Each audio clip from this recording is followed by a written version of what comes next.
출애굽기 14장 10절부터 14절까지 말씀을 우리 천천히 같이 봉독하도록 하겠습니다.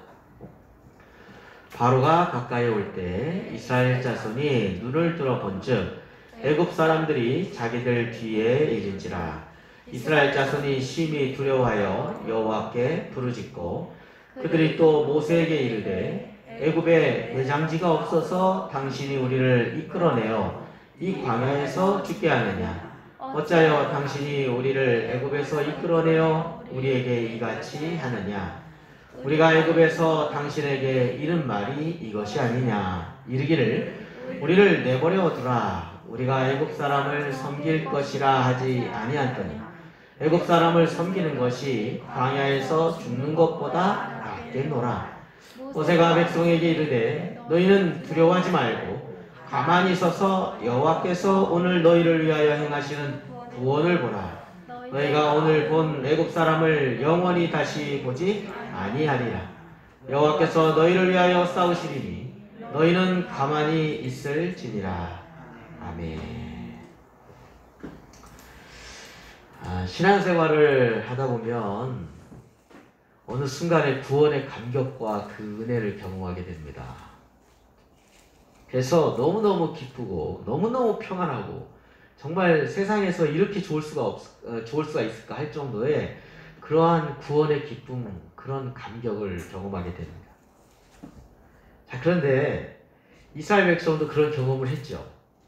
애굽에서 종살이하면서 학대받으면서 하루하루가 죽는 것 같은 삶에서 이제 해방이 되었어요. 자유를 찾았어요. 얼마나 기뻤을까요? 자, 그런데요, 여러분, 우리가 일상생활 가운데 또 우리 신앙생활 하면은 항상 뭐 이렇게 순탄하게 이렇게 열리는 그런 것이 아닐 때가 있어요. 그렇죠? 때로는 내가 여기서 이 장애물이 어떤 것이 있어가지고 그 장애물 속에서 난 아무것도 못하겠구나, 이런 생각을 할 때가 있고요. 또 어떤 큰 난관에 부딪혀서 이리 꼬이고 저리 꼬이고 예상치 못했던 그런 상황과 맞닿을 때가 있습니다. 그럴 때 우리는 어떤 자세와 태도를 가지고 대처해 나가야 될 것인가 라고 하는 것을 생각하게 되죠. 자, 오늘 출애굽한 이스라엘 백성들이 지금 뜻하지 않는 큰 난관에 부딪히고 있습니다. 그 이야기가 오늘 나와 있어요. 애굽에서 이제 나왔잖아요. 나와서 이제 가고 있는데 어디까지 갔냐 하면은 바알스본 맞은편에 보면 이렇게 뭐 어렵게 나오는데 홍해 바다가 있고 그 앞에까지 간 거예요. 자, 앞에까지 이제 딱 갔는데 갑자기 뭐가 툭탁 하고 뭐 전차 소리도 나고 마병 소리도 나고 막 그러는 거예요. 기병들도 무슨 군대 같은 느낌이 오는 거예요. 알고 봤더니 애굽의 바로하고 신하들이 왜 우리가 이스라엘 백성들을 내보내줬지? 우리가 그러면 안 되지. 잡아와가지고 다시 노예로 삼아야지. 이렇게 생각이 바뀌어가지고 병거 600대, 그러니까 오늘날로 말하면 탱크죠. 탱크 한 600대 정예부대 딱 만들어 놓은 거예요. 그리고 모든 군사들을 다 동원할 대로 동원해가지고 쫓아오는 거예요. 왜요? 다시 종 삼아가지고 인력으로 이제 일 시키려고, 노예처럼. 자, 이스라엘 백성들은 지금 장막을 치고 있는데 이제 좀 있으면 홍해를 건너야 돼요. 자, 근데 지금 앞에는 홍해고 뒤에는 애굽의 군대가 바로와 함께 오고 있어요. 어땠을까요? 전혀 생각하지 못했던 상황을 마주하게 된 거죠. 10가지 재앙 가운데 손들고서 빨리 좀 나가달라고 했었잖아요. 그런 상황에서 다시 올까? 전혀 생각하지 못했던 상황이 지금 벌어지고 만 겁니다. 자, 이스라엘 백성들의 마음과 태도는 어떠했을까요? 오늘 말씀해 보니까 3가지의 태도가 지금 이스라엘 백성들이 하고 있는 모습을 보여주고 있습니다. 자, 첫 번째 모습, 이스라엘 백성들이 이걸 보고 어떻게 했을까요? 우리 10절 말씀 볼까요? 자, 10절 말씀을 한번 보도록 하겠습니다. 10절 말씀. 바로가 가까이 올 때 이스라엘 자손이 눈을 들어 본즉. 바로가 가까이 올 때 이스라엘 자손이 눈을 들어 본즉 애굽 사람들이 자기들 뒤에 이른지라. 이쯤 있으면 도착하는 거예요. 잡으려고. 이스라엘 자손이 어떻게 했다고요? 심히 두려워하여. 그들의 마음 상태에 지금 두려운 거예요. 사실 이 적절한 두려움은 우리를 안전하게 합니다. 운전을 할 때 오면 위험한 요소가 있으면 두려움이 오죠. 그래서 브레이크를 밟거나, 그죠? 예, 잠깐 쉬거나, 어떤 적절한 두려움이 있을 때 우리로 하여금 안전하게 해주는 어떤 조치가 돼요. 예, 높은 곳에서 이렇게 있는데 그때는 조심스럽게 가죠. 왜요? 떨어지면은 사고가 나니까. 이제 적절한 두려움이라고 하는 장치가 안전장치예요. 자, 근데 지금 심히 두려우면 문제가 되는 거예요. 지금 심히 두려워했다는 것은 두려움에 사로잡혔다는 얘기거든요. 두려움이 너무 심하잖아요. 그죠? 그럼 이거 우리가 공황 상태라고 그러죠. 공황 상태가 오면 마비가 되죠. 나의 이성적인 활동이 이게 딱 끊어져요. 너무 두려우면 또 어떻습니까? 네, 불안하지요. 막 걱정과 근심으로 그냥 가득하게 자기 스스로가 완전히 매몰돼요. 이런 모습들이 지금 나타나고 있는 것을 보게 됩니다. 여러분, 두려움이라는 게 참 우리 사람이든 모든 생명체에게 있어서 마비 증상이 옵니다. 일전에 한번 말씀드렸나요? 네. 이렇게 두려우면은 이렇게 두렵게 해가지고 마비가 돼가지고 툭툭 떨어진다고 하죠. 네. 살쾡이가 떨어지나요? 그렇대요. 그만큼 두려움이라고 하는 것이 우리의 삶을 망가뜨립니다. 근데 지금 이스라엘 백성들이 바로의 군대를 보면서 생각지도 않은 그러한 난관 속에, 장애물 속에 두려움에 지금 확 사로잡혀 있어요. 두 번째로는 이스라엘 백성이 어떤 모습이냐? 11절 말씀 볼까요? 11절 말씀 보겠습니다. 그들이 또 모세에게 이르되 애굽에 매장지가 없어서 당신이 우리를 이끌어내어 이 광야에서 죽게 하느냐? 어찌하여 당신이 우리를 애굽에서 이끌어내어 우리에게 이같지 않으냐? 이게 무슨 뜻일까요? 애굽에서 건져준 사람이 누구예요? 하나님께서 모세를 통해서 건져줬잖아요. 그럼 모세는 상당히 고마운 사람이에요, 사실. 자기 삶을 다 던져서 이스라엘 백성을 위해서 헌신한 사람 아니에요. 자, 그런데 지금 그 모세가 어떤 모세가 됐냐면 원망과 불평의 분노의 대상이 됐어요. 여러분, 이 글을 쭉 읽으면서 애굽에 매장지가 없어서 우리를 이끌어내어 여 광야에서 죽게 하냐? 차라리 거기서 죽게 만들지. 날 좀, 왜 여기까지 끌고 와가지고 우리 여기서 죽이려고 하는 거야? 여기서 이 얘기예요. 근데 이 톤이 어떻습니까? 이 성경을 읽으면 이 톤이 느껴져요. 여기는 지금 화가 나 있어요. 이스라엘 백성들이 자기들이 어려운 모든 것들을 누구한테 던지고 있냐면 지금 모세한테 다 뒤집어 씌우면서 자기 감정을 갖다가 어디다가 배설하고 있냐면 모세에게다가 지금 다 배설하고 있는 거예요. 분노하는 거죠, 지금. 그냥 얘기했어요. 애굽에서 매장지 없어서 우리를 여기서 이끌어내서 여기까지 와서 죽이게 하시는 거예요? 뭐 이런 식으로 얘기했겠냐고요. 아니죠. 막 고래고래 소리를 질렀을 거예요, 지금. 어찌하여 당신이 우리를 애굽에서 이끌어내어서 우리를 이같이 만들어 놓습니까? 하면서 온갖 막 저주를 퍼붓다는 것이 느껴지지 않습니까, 지금? 원망과 불평이. 우리 앞에 읽진 않았습니다. 8절에 보면 이스라엘 자손이 담대히 나갔습니다. 이런 구절이 있거든요. 이스라엘 자손이 애굽에서 나올 때 이렇게 나왔대요. 담대히 나갔더라. 이게 무슨 뜻이냐면 담대히 나갔다. 담대히의 관주가 있어요. 두 손을 들고 해요. 두 손을 들고. 두 손. 높은 손으로 이런 뜻이거든요. 높은 손으로 들고 했다는 얘기는 나올 때 생각해보세요. 손을 들고 막 기뻐가지고 야 이제 우리 해방이다 이러고 왔대요. 이러고 나왔대요. 그때는 기쁘고 감사했는데 지금 애굽 사람이 지금 군대가 온다고 하니까 지금 어떻게 하냐? 갑자기 돌변하는. 갑자기 그 승리와 환호와 기쁨은 온데간데 없고 지금 그 모세를 향해서 죽일 듯이 지금 분노하고 있는, 원망과 불평을 다 모세한테 그냥.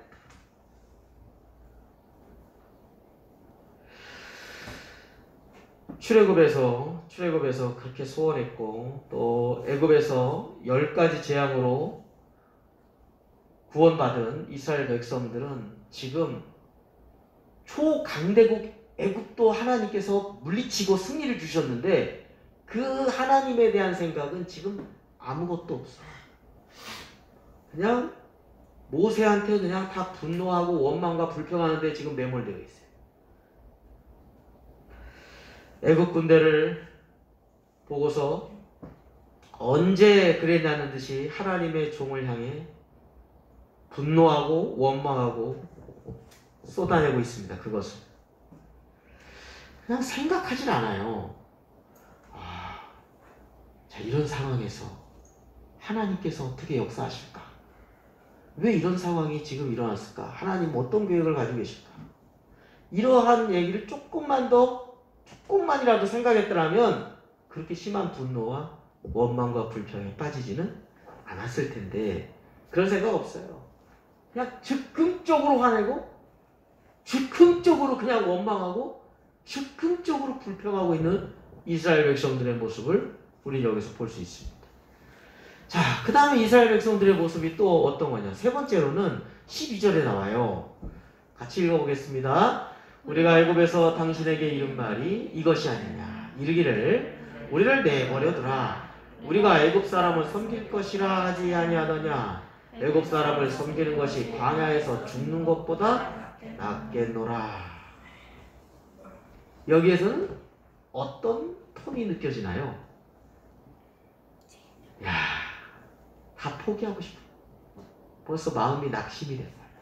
낙심이 되고 냅둬 그냥 이렇게 된 거야. 그리고 그냥 생긴 대로 살 거야. 그냥 애굽에서 종살이 하는 거 그냥 내 운명이야. 하나님께서 약속하신 것은 뭐예요? 가나안. 약속하신 것은 뭐예요? 출애굽의 자유와 해방. 하나님의 약속은 다 필요 없어. 그냥 난 내 멋대로 살지. 나는 옛 생활대로 그냥 노예처럼 살면서 그냥 거기서 죽겠다고 할 땐 또 언제고. 사람 마음이 이래요. 제발 좀 살려달라고 막 이러던 사람이 냅둬. 갑자기 이렇게 바뀌는 거야. 얼마나 인간의 모습이 간사해요.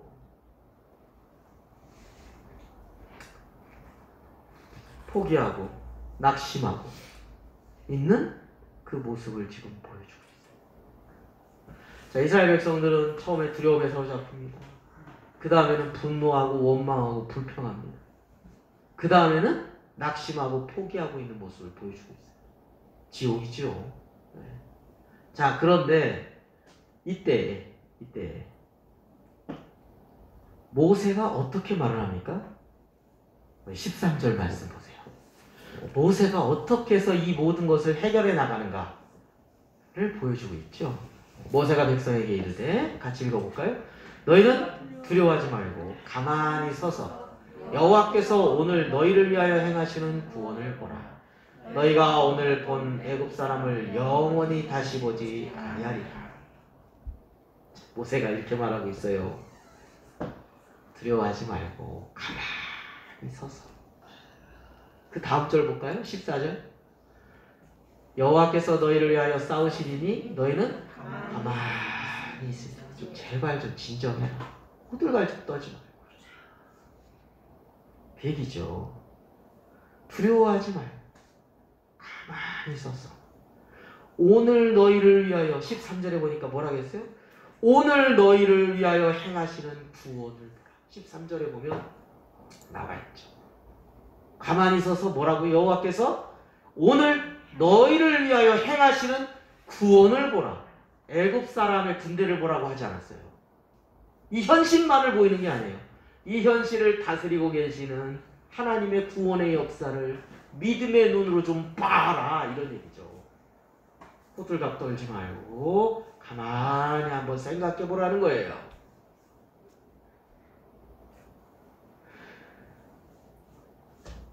하나님은 애굽의 초강대국으로부터, 그 압제로부터도 건져주셨는데 지금 여기 하나님께서 우리와 함께 하시고 구름 기둥이 있고 불 기둥이 있는데 생각해 보라는 거예요. 하나님의 구원을 봐야지. 왜 현실만 보면서 분노하고 원망하고 불평하고 낙심하고 포기하고 옛생활로 다시 돌아가려고 하고 너희들 이 모습이 바른 모습이라고 생각하니? 이 얘기예요. 보이는 것이 전부가 아니죠. 그렇죠? 보이지 않지만 역사하고 계시는 하나님의 구원을 바라본다면 너희들이 두려움에 사로잡힐 필요가 없잖아. 이 얘기예요. 분노할 필요도 없잖아. 원망과 불평할 필요도 없잖아. 이 얘기예요. 왜 낙심하고 포기하면서 왜 그러니? 하나님께서 이스라엘 백성을 위해서 싸우신다고요. 가만히 좀 생각해 보라는 거예요. 이 애국 사람 영원히 다시 보지 않게 할 것이다.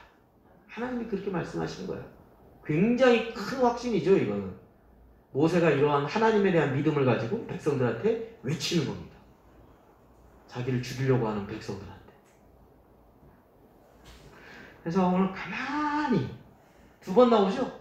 모세가 13절에도 가만히 서서 14절에도 가만히 있을지니라. 좀 가만히 좀 있어봐. 다시 말하면 이건 무슨 뜻이냐면 다른 말로 진짜 가만히 있다는 얘기가 가만히 이렇게 있나 이런 의미 아니에요. 생각해보라는 거죠. 하나님의 은혜를 한번 곰곰이 되돌아보라 이 얘기예요. 하나님을 다 잊어버리지 말고 좀 생각해봐라.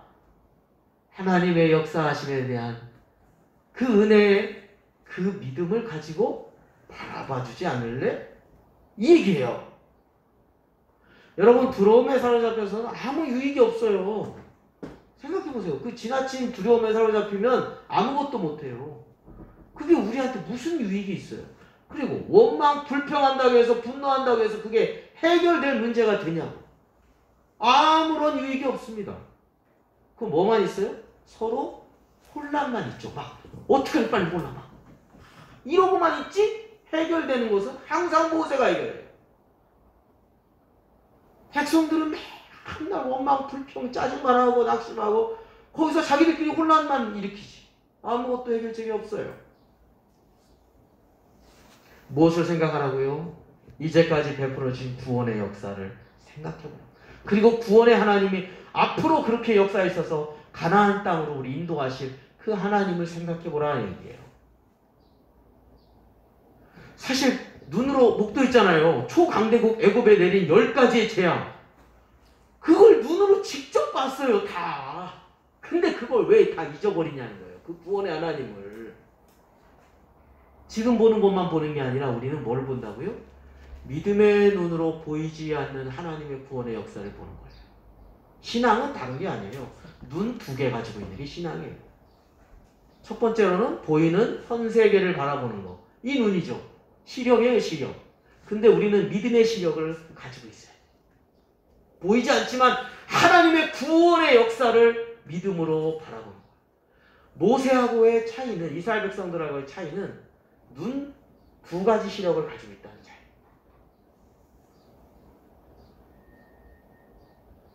우리 현실만을 바라보지 않고 또 구원의 하나님의 은혜를 또 바라볼 수 있는 믿음의 시력을 가져야 될 줄로 믿습니다. 그러면 호들갑 떨지 않습니다. 아이고 어떡해 아무것도 못해. 우리의 삶의 모습 아니겠어요? 어떨 때? 그렇죠?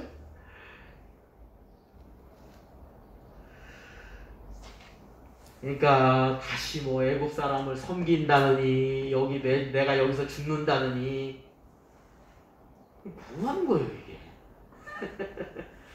결국 거기서 한 명 죽었어요. 죽은 사람 하나 없어요. 다 홍해 건너갔죠. 그렇죠? 믿음대로 됩니다. 믿음대로 돼요.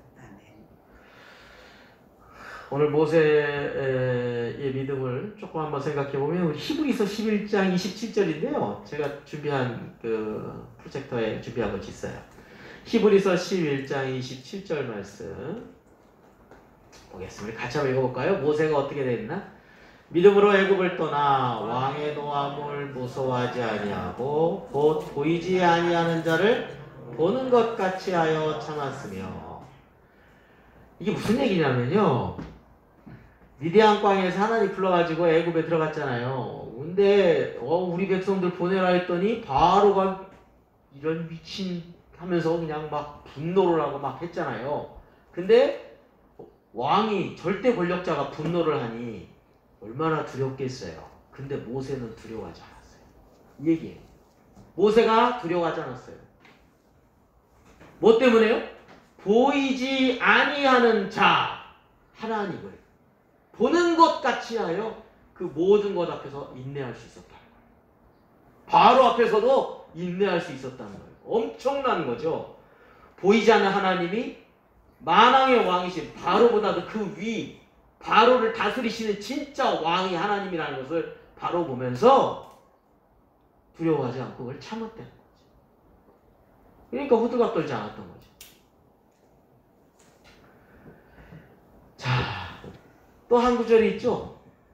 고린도 후서 4장 18절 말씀인데요. 한번 같이 읽어볼까요?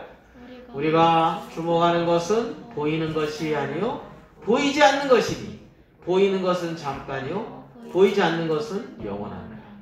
보이는 건 잠깐이죠. 애국 군대 잠깐 있다 없어졌어요. 보이지 않는 하나님의 구원의 역사는 계속되죠. 보이지 않는 것은 영원하다. 우리가 주목해야 될 게 뭐예요? 보이는 것, 잠깐이 아니라 보이지 않는 영원한 것을 보는 거죠. 이게 신앙이에요. 우리는 두 가지 시력이 있어야 된다겠죠? 네, 이 시력도 좋아야 돼요. 이걸 본다는 게 얼마나 이 시력이 없는 장님들 얼마나 힘들어요. 근데 그것보다도 영적인 장님이 되면 안 됩니다. 영적인 장님이 되면 안 돼요. 지금도 우리를 사랑하시고 우리를 구원해 주시는 하나님의 역사를 바라보면서 사는 거예요. 이게 믿음, 신앙인의 자세예요. 우리는 두세 개를 보면서 살아가게 되는 것이죠. 보이지 않지만 하나님의 구원의 역사를 바라봅니다. 오늘 말씀 참 중요한 말씀인 것 같아요. 우리 삶에 있어서 어떨 때 애국 군대가 와요. 애국 군대가 와요. 근데 앞에 홍해가 있어요. 자, 그 다음 어떻게 됐을까요? 네, 모세가 그렇게 얘기를 했죠. 그랬더니 어떻게 됐어요? 믿음대로 되었죠. 어떻게 됐습니까? 홍해가 동풍이 그냥 막 부는 거예요. 동풍이 굉장히 따뜻한 바람이에요. 사막에서 오는 바람. 확 부니까 얼마나 세게 하나님이 역사하셨던지 홍해가 가운데가 그냥 다 말라. 그래서 이렇게 이게 홍해라고 하면 홍해가 이렇게 지금 벽을 이루어요. 그리고 밑에는 그러면은 축축히 젖었을 거 아니에요. 얼마나 동풍이 센지 마른 땅, 성경에 보니까 마른 땅이라고 나와요. 마른 땅을 그냥 걷는 것처럼 걸었대요. 놀라운 일이죠. 근데 어떻게 하냐? 그러면 막 쫓아오잖아요. 그 구름 기둥이 항상 이스라엘 백성들 앞에 있거든요. 그래서 구름 기둥 가는 대로 쫓아가는 것이 이스라엘이 가는 길이었어요. 근데 그 구름 기둥이 시커먼 흑암 구름 기둥이 갑자기 뒤로 가요. 이스라엘 백성들 뒤로 가면은 뒤에 있는 애국 군대와 이스라엘 백성들 사이에 딱 놓인 거예요. 애국 군대는 뭐만 보이냐면 깜깜한 것만 보이지 이스라엘 백성이 하나도 안 보이는 거예요. 그러면은 이스라엘 백성이 다 나갔죠. 이스라엘 백성이 애국 군대가 쫓아오지 못하게 막혀 있는 동안에 쫙 갑니다. 마른 땅 가듯이 그냥 가요. 참 놀라운 일이죠. 저는 천국 가서 꼭 그 장면 한번 다시 보여달라고 하고 싶은 장면 중에 하나가 그거예요. 자, 그리고 나서 다 가니까 어떻게 돼요? 다시 어떻게 합니까? 이제 물이 합쳐지는데 애국 군대가 쭉 들어와요. 들어온 다음에 샥 합쳐지는 거 아닙니까? 한 사람의 애국 군대가 쫓아오지도 못하고 거기서 영원히 다시 보지 못한다는 말씀이 이루어진 거죠. 이렇게 될 건데 왜 호들갑 떨었을까요? 현실만 바라봤어요. 믿음의 주요 온전케신 구원의 주님을 우리가 바라봐야 된다는 것입니다. 오늘 말씀 제목이 뭐죠? 여기 나와 있네요. 너희를 위하여 행하시는 구원을 보라. 우리가 바라봐야 될 건 현실만 바라보는 게 아닙니다. 우리를 위해서 행하시는 구원을 바라보는 시력이 우리에게 있어야 한다는 것입니다. 무엇이 하나님을 기쁘시게 한다고요? 우리 교동문에 나오죠. 믿음이 하나님을 기쁘시게 한다고요. 사람이 나를 불신하면 어떨까요? 내가 불신을 받아. 내가 능력도 있고 뭐 할 수 있는데도 불구하고 내 의도와 상관없이 나를 왜곡되게 보거나 불신하면 엄청 기분 나쁘죠. 그렇죠? 근데 우리가 불신할 만한 분이 아닌 분을 우리가 불신할 때가 참 많아요. 하나님이에요. 하나님에 대해서 우리는 너무 불신해. 믿지를 않아. 근데 하나님을 기쁘시게 하는 것은 믿음이거든요. 너희를 위하여 행하시는 구원을 보는 그 믿음. 믿음 가운데 하나님을 기쁘시게 하고 우리가 어떠한 난관이 있다 하더라도 그 난관에 절망하고 포기하고 분노하고 원망하고 불평하고 이런 삶이 아니라 두려움에 사로잡힌 삶이 아니라 너희를 위하여 행하시는 구원을 바라보면서 그 하나하나를 이겨나가게 하시는 하나님의 은혜를 경험하는 삶이 되시기를 주님의 이름으로 축원합니다.